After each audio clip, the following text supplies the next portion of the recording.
How do you deal with the fame? It's a colossal kind of fame. Well, yes. I can't really walk around because I'm getting recognized all the time. I think that may be because I walk outside of my flat and say, "Hey, everyone, I'm Chandler from Friends." He was a comedy actor loved by millions. Hollywood is mourning the sudden death of Friends star Matthew Perry. The 54-year-old found dead at his LA home on Saturday. Authorities say he appeared to have drowned. If I had written down on a piece of paper when I was 15 years old everything I wanted by the time I was 25, I had it. He had been taking small amounts of ketamine to treat depression, but when he was found in his hot tub, the levels of the drug in his system were much higher. I'm a drug addict, so this is what happens to me. I start thinking about alcohol, I can't stop. I can't stop thinking about it. When Matthew Perry died, the police arrested a woman known as the Ketamine Queen. The woman dubbed the Ketamine Queen. The Ketamine Queen. The Ketamine Queen. But who is this woman they say killed Matthew Perry? My name's Amber Hack, and I've come to Los Angeles to find out the truth about Matthew Perry and the Ketamine Queen. I'm digging into the life of British-born Jasveen Sangha, meeting her close friends who've never spoken before. She didn't need the money. She was never a kingpin. She was never a big dealer. And the officers who investigated Matthew Perry's death. Knowing that he was spiraling down that hole into deeper addiction, they continued to supply his drugs. Why? Based on greed. I'll head into LA's toxic world of drugs and fame. This thing is not for the faint of heart. It will take so much longer to get 3 days sober than it will to get 3 years sober. Mark my words. My very first tattoo that I ever got says, "No more fucking heroin." It never stopped me, ever. And question the official story of how Matthew Perry died. Mr. Perry died as a result of the acute effects of ketamine. I just don't understand the basis of that conclusion. Just how responsible is this woman who was seduced by the glamour of Hollywood? I truly believe that Jasveen was addicted to that life of the dealing to the celebrities. People would give anything for that, to taste that.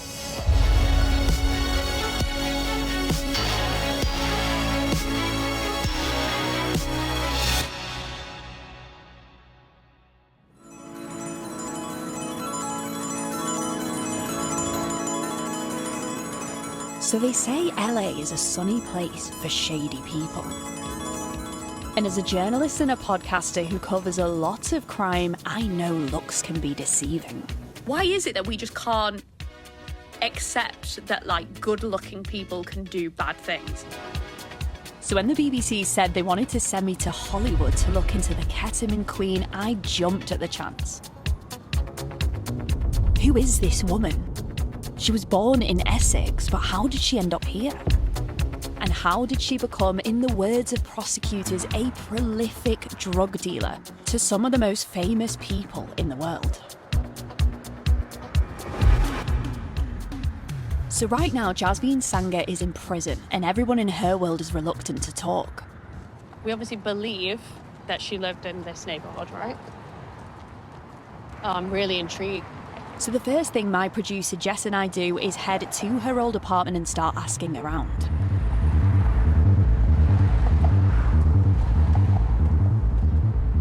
So I was just speaking with this person who lives in the area, knew Jasveen really well. And she said, you know, she was like really glamorous. I can still remember her like blonde hair, blue eyes. She was really quite sweet. But then she had this side of her that would just like not care about the people around her when she would have these huge parties. And they feel she never really properly lived here. That this was almost like a stop house for her to just deal out of. Why did they feel that? Like, did they just not see her that much, or?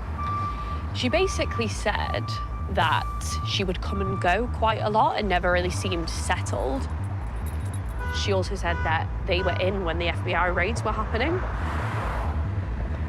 Officers uncover a huge stash of drugs, ketamine, cocaine, Xanax, they even find a gun. Clearly, this wasn't just a party pad.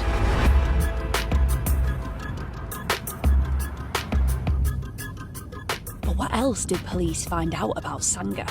I want to ask the man who led the investigation for the Drug Enforcement Agency.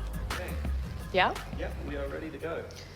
Bill, it'd be great to kick off if you could just give me any sort of more insight into some of the drugs that was found at Jasveen's premises. She had a large quantity of drugs in her apartment. She had almost 2,000 fake Adderall pills made with methamphetamine, almost 80 vials of ketamine. In October 2023, when Matthew Perry died, I was the special agent in charge of the DEA's Los Angeles office, so I was the office head.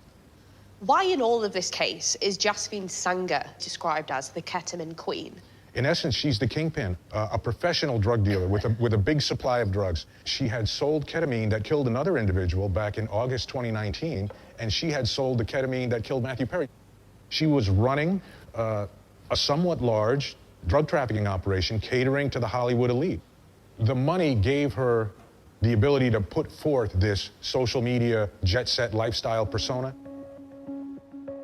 and that ingratiated her to her clientele.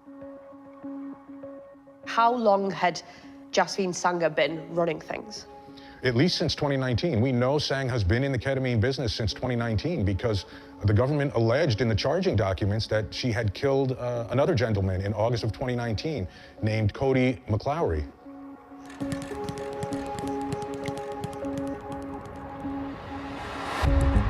Good morning. My name is Martin Estrada, the United States Attorney based in Los Angeles. These investigators did a phenomenal job to develop a strong case against not only those who killed Mr. Perry, but also Mr. McLaury. Jasveen sounds like a ruthless dealer. She's being linked to another drug death before Matthew Perry, and she's using the cash from selling drugs to fund her luxury lifestyle. From what I can see, her grandparents were fashion retail multi-millionaires from East London, and her parents had ran a series of KFC franchises. She went to UC Irvine, a top university, and she did an MBA in London. So here's what doesn't add up. Jasveen seems to come from a wealthy family. No evidence I can find of any previous crimes. So how does a woman like that end up as the drug kingpin in this case? So none of Jasveen's friends have ever spoken publicly. Then I get a breakthrough. Tony has a conviction for drug trafficking and he's ready to talk. So yeah, it's only been here as well. Great. Just a little bit of drip try. Good. We're rolling. So hopefully I think it's going to be so good at it's going to stop it. Hey, Tony. Amber, how are you doing? Nice to meet you, Amber. Come on in. So, we are just going to chat through here in the living room, okay. actually. Set us up here. Thought it was quite nice. I've got a chair. Love it to meet you. Yeah, just see that. Thank you. How are you doing? Great, actually. Perfect day. Yeah, get comfy. Nice tattoos. yeah, that's why I was like, I need to cover them. My mom would tell me I need to cover them. I really appreciate this opportunity to tell my side of the story of who Jasveen really was. She is not what the media says she is. She was never a kingpin. She was never a big dealer. I just think she was an scapegoat. She came for money. She didn't need the money, but she loved doing ketamine, just like all of us. So can you remember when you and Jasveen first met, and like what sort of impression did she make on you? I guess it first started in the club scene. My girlfriend got to talking to her, and we became like a group of like couple friends. We would always meet at Avalon. It's like a EDM, like after hours spot in LA, which it opened like at 9 and end like 6, 7 in the morning.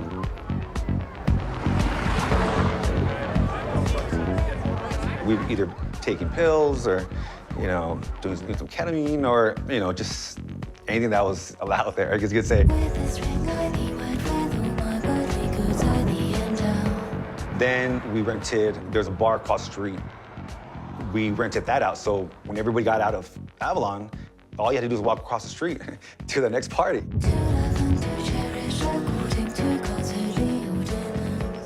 We would have all the best DJs and all the best equipment. We're like, anywhere we want to do something, we have everything you want, you know? What about celebrities? Like, would you guys party with the celebs in town? Obviously, LA's got a lot of celebrities. Of course, and that's what those after parties were. You guys had this nickname, the Kitties, K, because of the ketamine. Yes, yeah, because we like to do ketamine, you know. Were you guys doing it quite a lot at that point? Yeah, we were doing a lot. I used to love to inject it. But I remember at that point when we were really into it, we were trying all types of tranquilizer. We had some rhino tranquilizer from South Africa. We had horse tranquilizer, but I never did the rhino one. I was like, no, I'm not. I'm not ready for the rhino.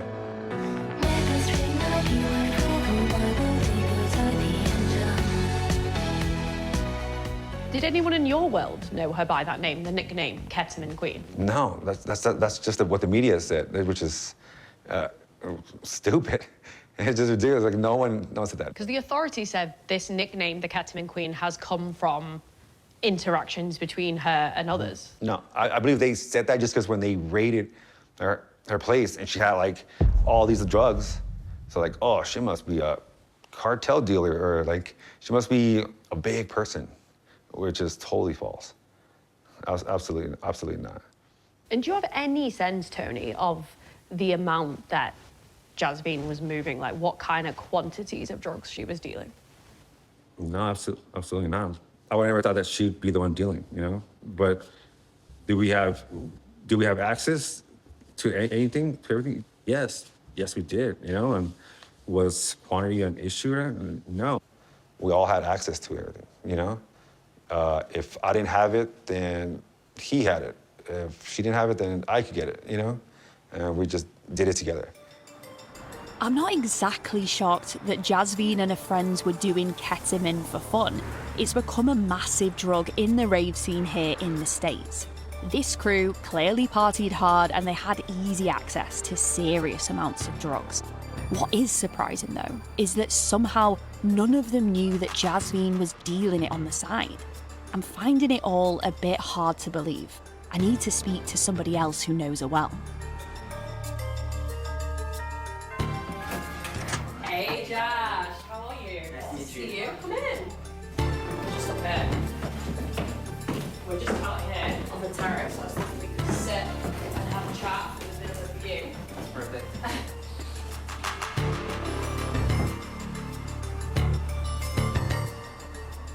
Yeah, we're Yeah. Well, let's just ease into things, really. So when did you and Jasmine first meet? It was during our time at college at UC Irvine. We both started attending in 2001. All our interactions were usually around like when we were usually partying together. She loved to dance and have a good time. Did she tell you that she was under investigation? Did you know like she'd No. been arrested? She hadn't spoken anything about it. I didn't know anything about, you know, her operation or anything like that. Absolutely nothing. To some people, they hear drug dealer, they see that quantity of narcotics, and they think this is a woman who has ruined people's lives and is profiteering off people's misery.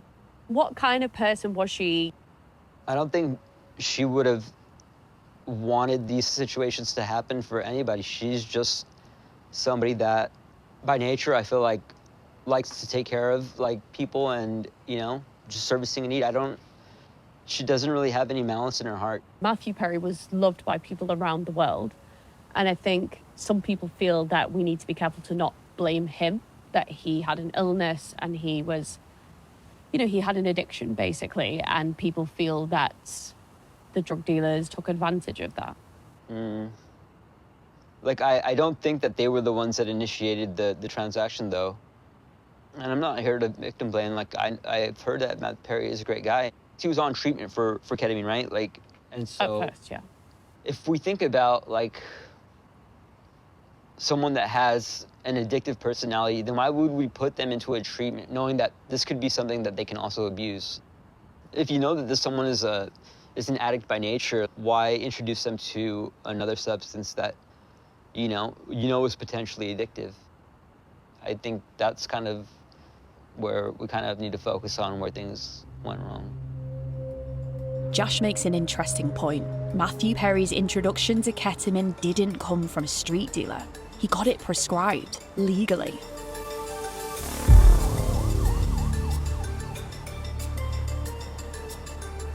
Driving through LA, I've been listening to Matthew Perry's autobiography.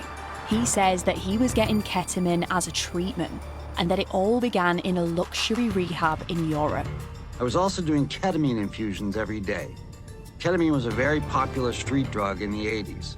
There is a synthetic form of it now, and it's used for two reasons. to ease pain and help with depression. Has my name written all over it. They might as well have called it Maddie.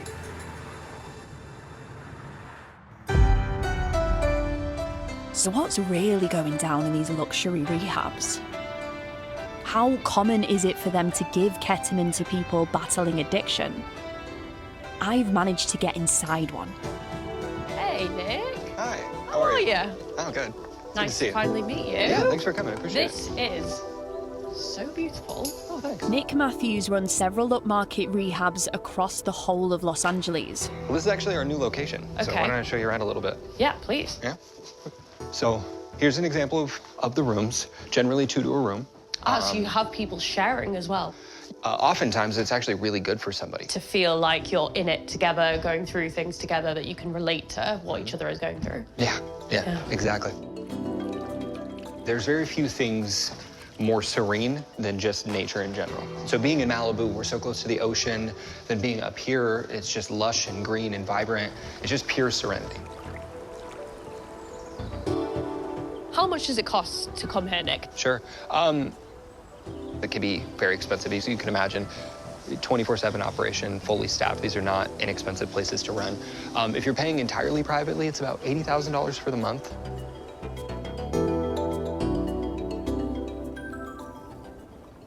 The first time that Matthew Perry tried ketamine, it was actually in a rehabilitation center. Do you feel that that was appropriate for him to have received ketamine there?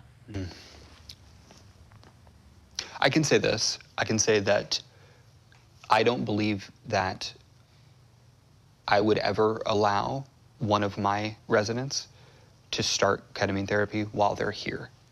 The data shows that ketamine therapy can be hugely beneficial for treating depression in the right candidates. I know people that swear by it, and I know physicians that do it remarkably well. However, ketamine has very high abuse potential. It is a tranquilizer, and it gets you wildly high. And it's a good high. It's enjoyable. I used to abuse ketamine. So I have kind of an interesting perspective on it. You can build a habit. You can become addicted. It's also something that's readily available on the street. So you could theoretically go and get a ketamine treatment, and it's done correctly, and you really liked the way that it made you feel, so then you get a dealer and you start doing it at your house. And in your mind, you're just continuing the treatment that you already experienced.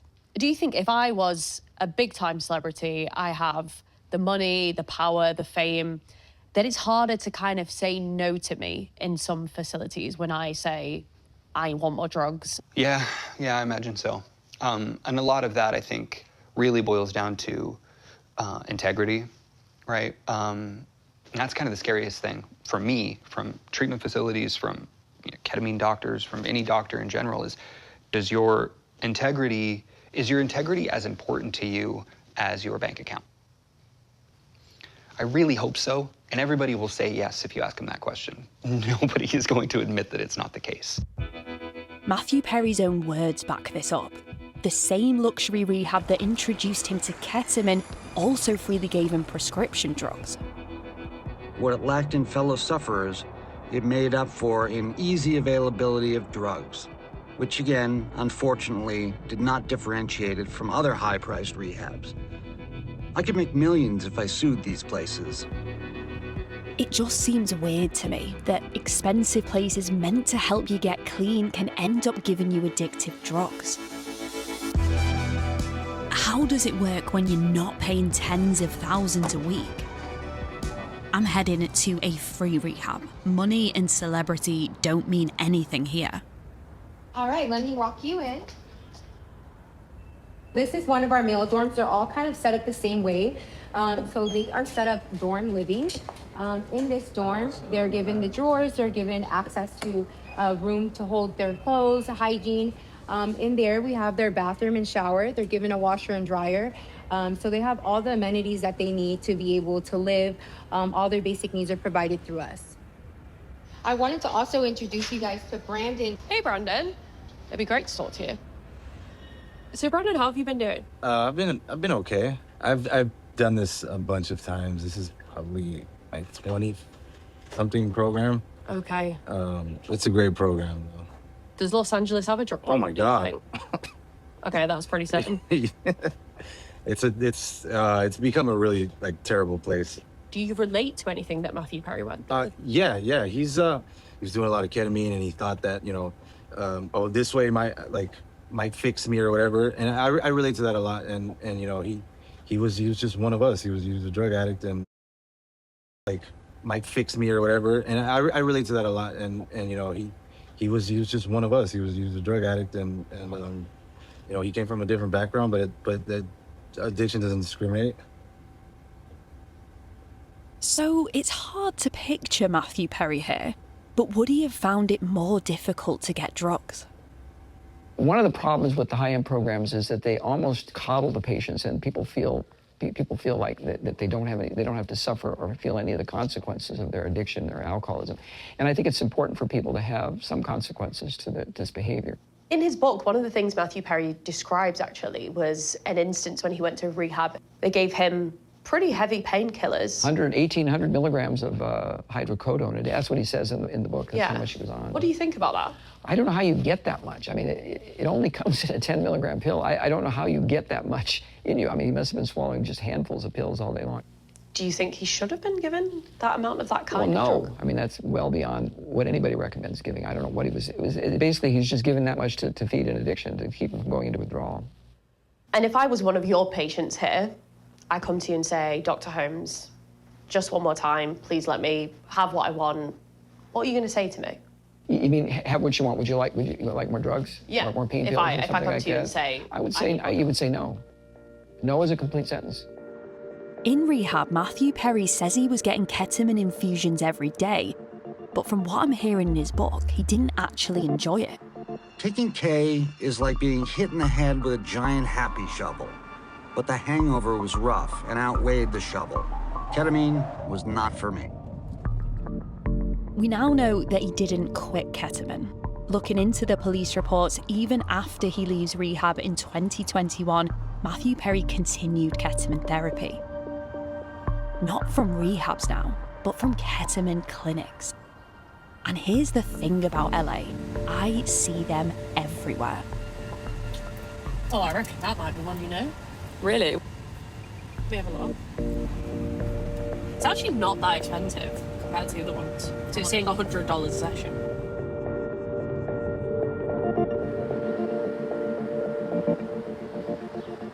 So how easy is it to get ketamine in one of these places?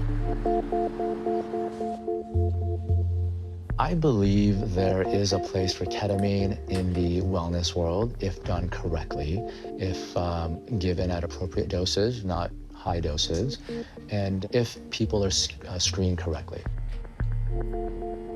Anybody that is going through something, it doesn't have to be chronic depression or lifelong depression, but going through, for example, a divorce, losing their job, not being able to find a job, a lot of these type of people can benefit from ketamine because it can offer new perspectives and new motivation.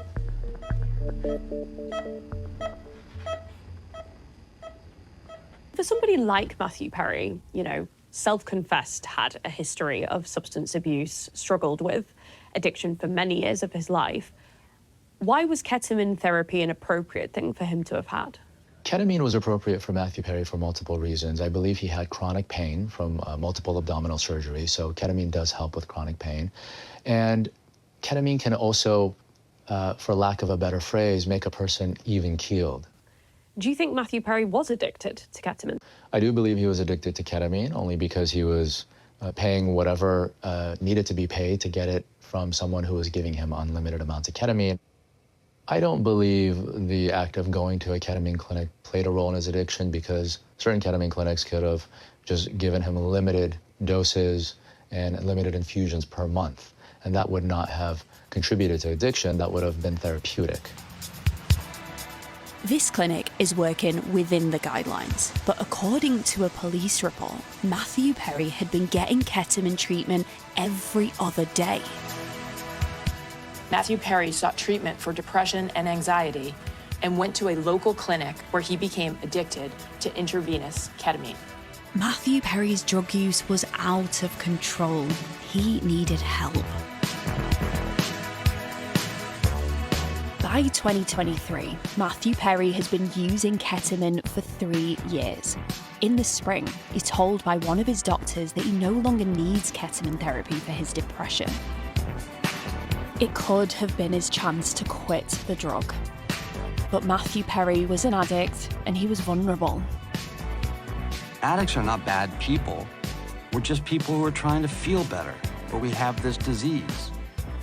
When I feel bad, I think, give me something that makes me feel better. It's as simple as that. Instead, he goes looking for doctors who were prepared to feed his growing ketamine addiction. What do we know about the weeks leading up to when Matthew Perry died? What was going on in his life at that time? You know, it was tragic. That's really the best way to describe it. It was spiraling down deeper into addiction. His personal assistant, Kenneth Iwamasa, someone who worked for him for 25 years, that person enabled him, injected him with ketamine, went out and found sources of the drug and actually supplied the drug to Matthew Perry. 6 weeks before his death, it was a couple of doctors, Dr. Mark Chavez and Dr. Salvador Plasencia. And how they would operate was Chavez would obtain the ketamine either by ordering it from a wholesaler and falsifying some of the information on the order form, or he would write bogus prescriptions for the drug and get those prescriptions filled. Two individuals that took an oath to do no harm, to protect patients above all else, they were actually abandoning their ethics for the dollar. You know, they'd given up their ethics in return for making a buck off Matthew Perry when he needed their help the most. And there's an incident involving one of these doctors just weeks before Matthew Perry's death. On October 12th, 2023, Salvador Plasencia injected Matthew Perry, and he had what I would think is a near-fatal overdose.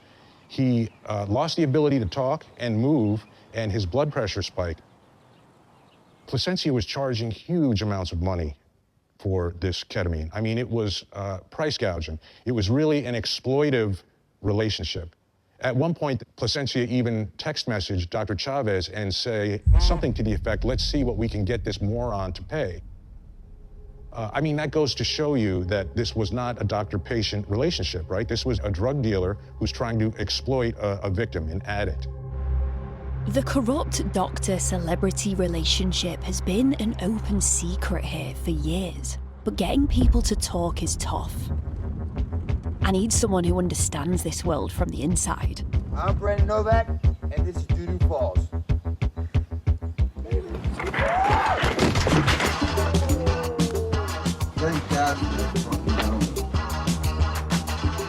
I grew up watching Brandon Novak on wild MTV shows like Jackass and Viva La Bam. He couldn't be more different now, though, running sober living centres. Hey, Brandon. Hey, how are you? Amber, good to see you. You made it.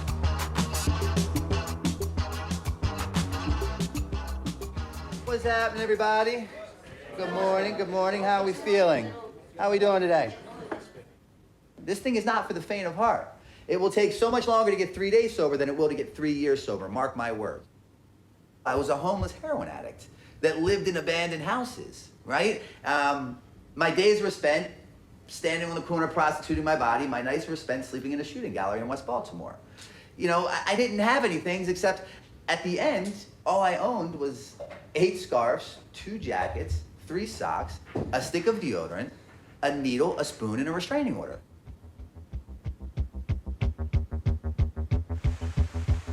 Nowadays, Brandon lives a much more chilled life. In the woods with his cats. Did you ever try ketamine? Yeah, I loved ketamine. I used to get ketamine from a crooked veterinarian. Having people who just say yes to you all the time, was that a reality for you as a celebrity, being surrounded by yes people? You know, I had the ability to be connected with specific doctors who, you know, would write me the scripts that I need.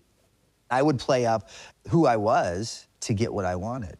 So it was always kind of like, I'm this guy from those movies that is, you know, really busy, and I have kind of a successful life going on, and this isn't what I would normally do, but right now I just am really sore from a thing that we filmed, and it should be airing next month. You know, just kind of dropping these subtle hints to a doctor who's just like, oh wow, I have this guy here.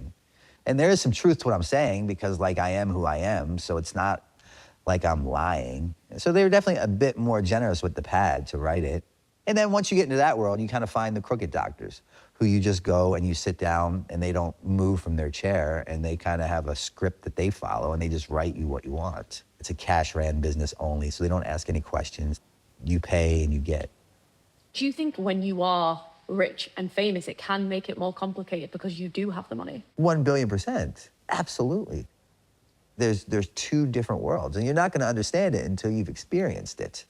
You know, there's not repercussions to be had like it would be for a normal person, quote unquote. Brandon showed me that if you're famous, some doctors are happy to get you high instead of giving you help. But Matthew Perry's doctors, they get greedy. Placencia and Chavez are charging up to $2,000 a vial. He now needs a cheaper source, and this is when he finds the ketamine queen.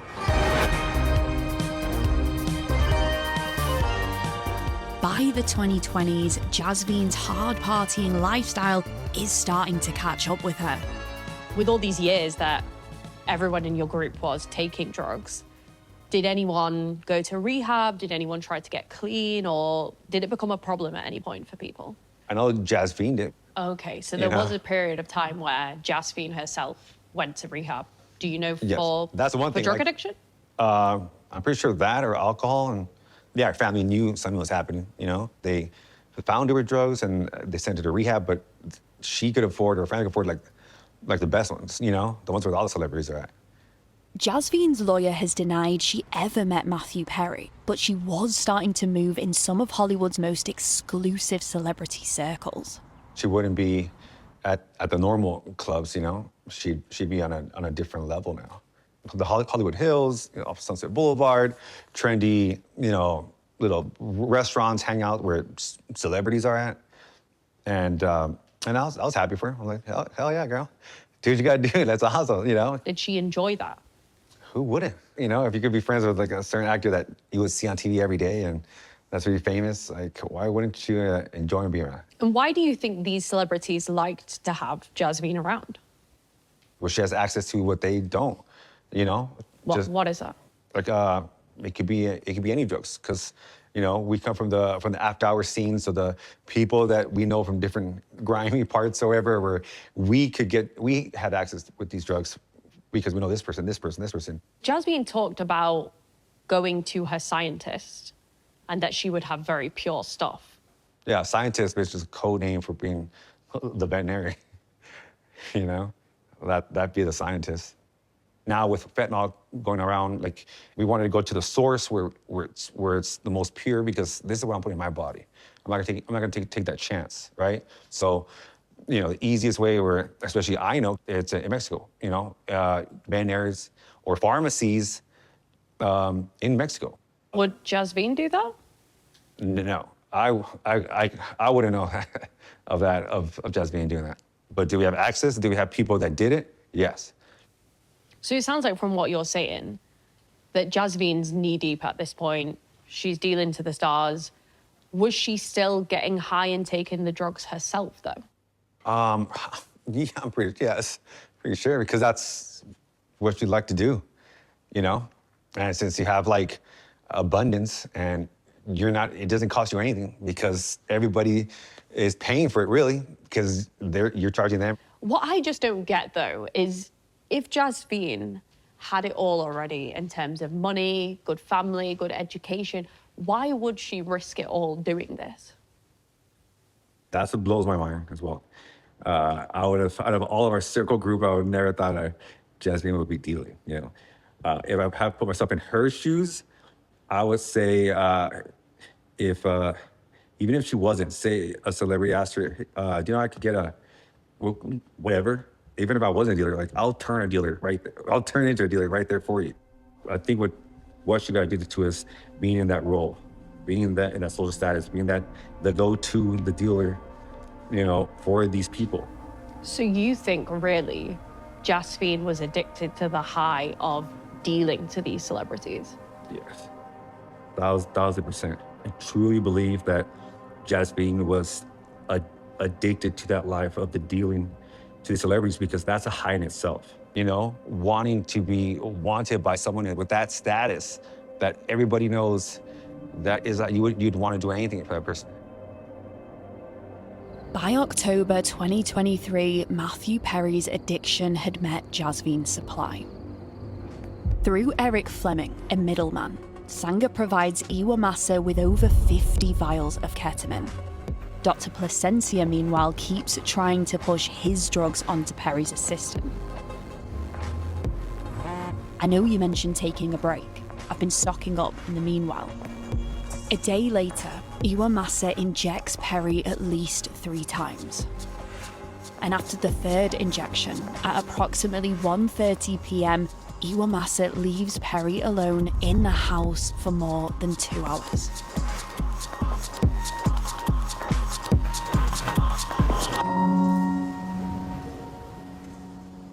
The actor Matthew Perry, best known as Chandler from Friends, has died. Police responded to a 911 call at 4 local time. The 54-year-old actor was found in a hot tub at his home in Los Angeles. He'd taken the drug ketamine.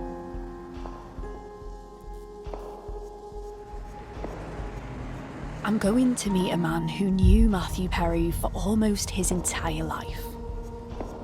I would never have gotten anywhere, perhaps, without Greg Simpson casting me in my very first play. You never know where one thing will lead. Hi, Greg.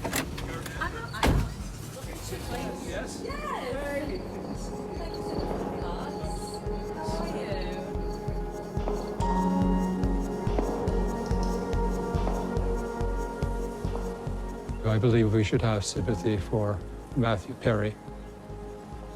He tried to get sober a number of times and was successful and unsuccessful, but always there was this desire to break the cycle.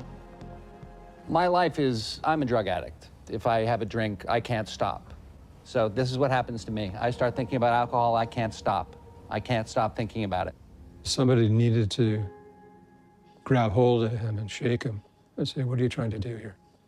Remember the feeling that you had when he was on stage in grade 7. That's the feeling that you want to keep, the feeling of excellence.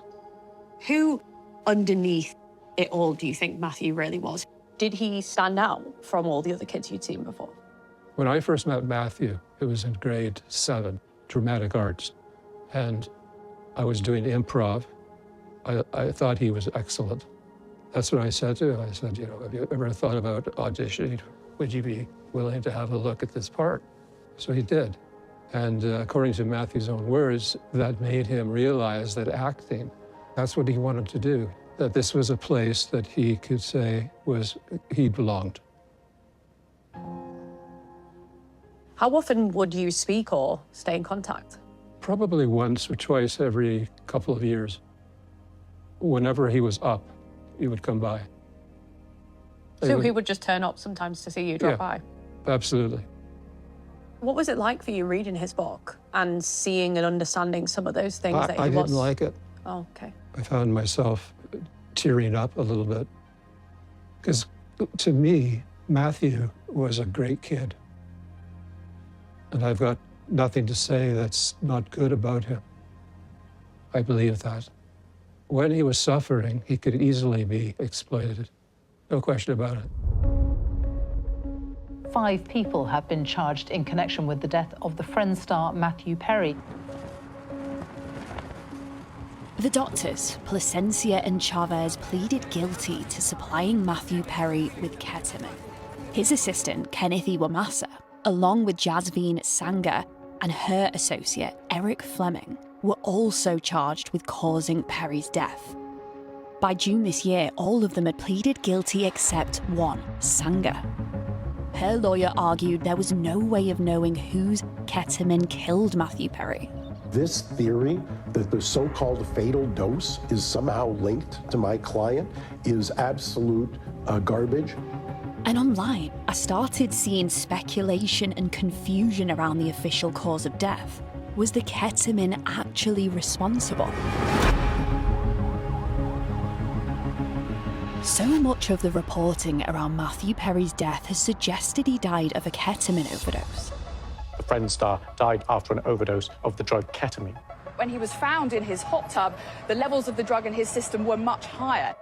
And his medical examiner's report states that he died from the acute effects of ketamine. This suggests that the drug alone killed him. But further down, it says that a contributing condition is also drowning. How did he actually die? Did the ketamine kill him? I need to try and answer some of these questions, so I reach out to a toxicologist at one of America's top hospitals. This is Matthew Perry's autopsy report. I know you have had a read of this before. If we could just break stuff down, go through it, you give your opinion on what you read here, that would be great. Yeah, so this medical examiner concluded that the cause of death was acute effects of ketamine, and that's their words. And they stated that other conditions contributing, but not related to the immediate cause of death, were drowning, coronary artery disease, buprenorphine effects. My interpretation is that his death was a result of drowning because he took ketamine, sadly, in a pool and lost consciousness. To me, I would have expected to see that the cause of death was from drowning or drowning caused by ketamine use in a pool. So let's say Matthew Perry had been laid that night in his bed or on his sofa, let's say, instead of being in that hot tub. Is it your opinion that he would still be alive? Yes, I think more likely than not, he would still be alive. If Kenneth Iwamasa hadn't left Matthew Perry, he might still be alive. But does this actually change anything for Jasveen? The only way to get answers is to ask the people bringing the case against her. Good morning. My name is Martin Estrada, the United States Attorney. And I got a meeting with the man leading it, Martin Estrada. I wanted to talk to you about a conversation that I've had with a respected clinical toxicologist who has reviewed Matthew Perry's autopsy report. He says he believes it is a mistake to say that Matthew Perry died of the acute effects of the ketamine. And in fact, in his opinion, he feels certain that Matthew Perry drowned and that ketamine was a contributing factor in his death rather than the primary cause. What do you make of his opinion? So I really can't comment on his opinion because I haven't reviewed his report or the basis for his report. I know that the reports we relied on did find that Mr. Perry died as a result of the acute effects of ketamine.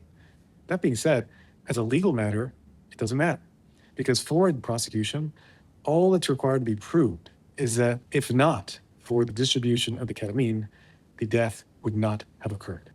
Here, there's no question, whether it be drowning, whether it be the acute effects of ketamine, that the distribution of ketamine to Mr. Perry was the cause of his death. Moreover, I want to make the point that we discovered through this investigation that Ms. Sanya was not a first-time drug dealer. She'd been doing this for many, many years.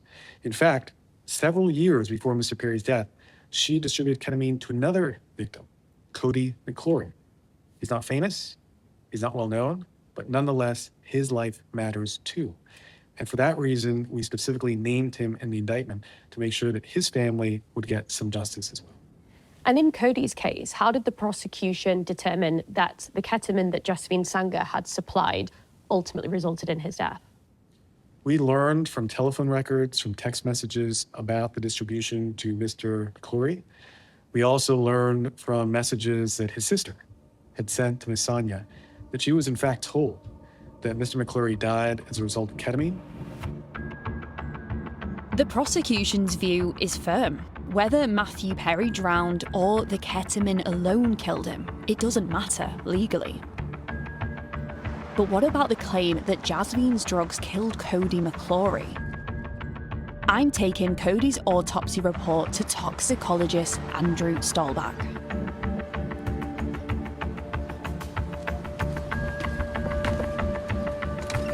Hey, Andrew. See you again. Good to see you. So let's just go through what this report shows about how Cody died. Yeah, so we're looking at Cody McClory's autopsy report. And so what you see in the top line, it says, the death is ascribed to acute ketamine, heroin, methamphetamine, and cocaine toxicity.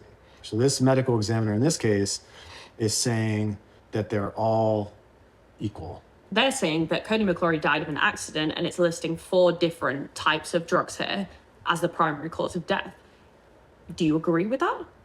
I would have attributed this death primarily to heroin.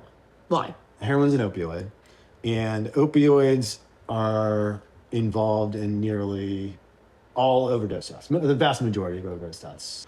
On the autopsy, which is like the postmortem physical exam, they find a bilateral pulmonary congestion and edema. So it's fluid in your lungs. And that is a finding that can be typically seen with opioid overdose.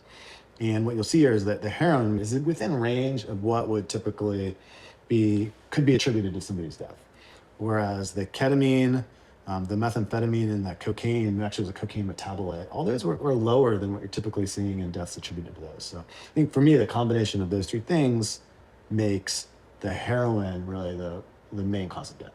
So in your opinion, did Cody McClory die of a ketamine overdose? Now, in my opinion, this is an opioid overdose in somebody that was also using ketamine. Whatever part Jasvine played in the death of Cody McClory, we know what happened next. Jasvine was sent a text by Cody McClory's sister saying her ketamine had killed him. She carried on selling drugs anyway. Did Jasvine ever talk to you about what happened with Cody McClory? No. If I was there, I wouldn't tell anybody either. Or even people that I love, you know? But that should have been a red flag. Then that should have been a wake-up call when, like, oh, this is serious. Like, she was dealing with the devil.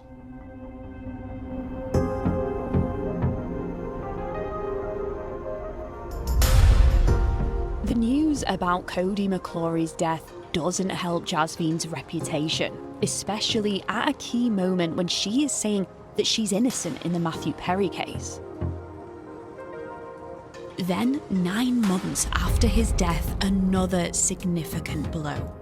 Eric Fleming, the man who delivered Jasvine's ketamine to Kenneth Iwamasa, pleads guilty. The most damning evidence would have been the statements of Eric Fleming. Without a doubt, if he were to testify and describe in detail every drug transaction, every time he went and picked up ketamine from Sangha and delivered it to Iwamasa to be injected into Matthew Perry, I think it's very difficult to overcome that kind of in-person testimony. A woman known as the ketamine queen has admitted providing drugs that contributed to the death of the Friends TV star Matthew Perry. Also known as the ketamine queen, is facing some serious federal charges here that puts her in prison for quite a long time. Jasvine Sangha faces 65 years in prison, the longest potential sentence of anyone involved. And she's always accepted responsibility. The biggest hurdle in this case has always been that, from my standpoint at least, I thought the government was turning the responsibility in this case on its head. Why is she in custody and the people, whether it's medical professionals or the people who were administering the drug, are out?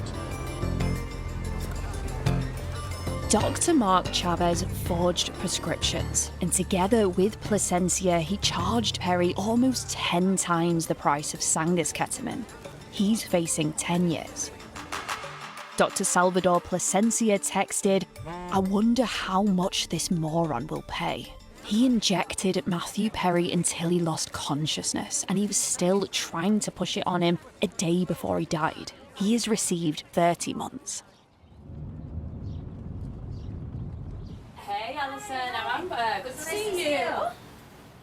Alison Margolin is a defense attorney here in LA who specializes in drug cases. I don't think that the sentence exposure reflects her culpability at all. The U.S. attorney they're not making a moral analysis of culpability. They're charging the maximum they can, and whoever fits the bill, they'll go for.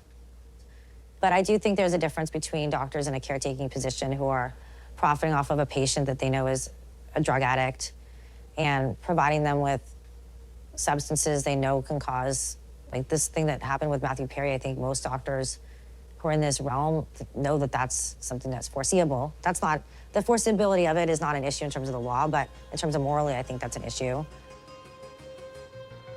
Who is most responsible for Matthew Perry's death? If you looked at the media reports, you would think Jasveen Sangha. She's the ketamine queen. But the reality is she had no relationship with Matthew Perry. She didn't live in the same house with Matthew Perry. She hadn't been with him for 25 years. She hadn't seen his struggles with addiction and maintaining sobriety. And really, she'd never taken an oath to do no harm to patients, as the two doctors did in this case. I feel like the two most culpable individuals in this case are the doctors, because knowing that he was battling addiction, knowing that he was spiraling down that hole into deeper addiction, they continued to supply his drugs. Why? Based on greed. And I think that's a part that's been lost on this case is, yes, Sangha's a drug dealer, a sizable drug dealer, but still the doctors and the live-in assistant knew this person and could have done something just on a human level to help this person when he was in need.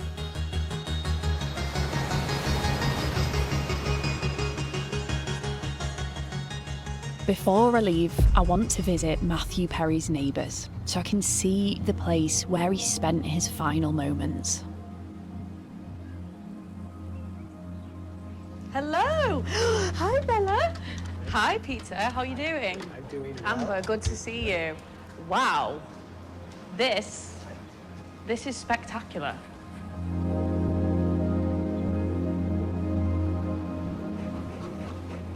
And nobody really bothers anybody here. I No, mean, there's a perfect place. Yeah. If he was looking to have a beautiful place that's quiet, and, you know, like, we were not the kind of person who would ever, we knew who he was, but we weren't ever gonna bother him. And people are sophisticated here. It's kind of a very nice place to live. If you don't want to be bothered, you want to enjoy the Yeah. quiet and the beauty. You know, you can tell it's somewhere you move to have like a little oasis of calm, which is an escape from the madness of LA. You know, this is a nice neighborhood, and he was no different. We saw him a couple times, and he was both, you know, he was a good guy, you know, and it's tragic that he died so early. So it just seems like a tragedy, you know.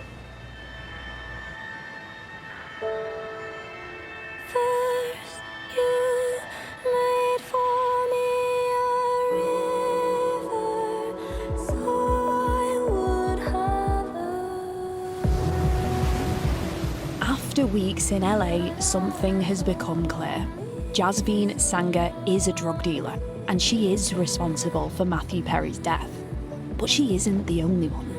He was enabled by corrupt doctors who kept giving him drugs, and an assistant who abandoned him at his most vulnerable. Matthew Perry had a lifelong struggle with addiction, and he deserved better from the people around him.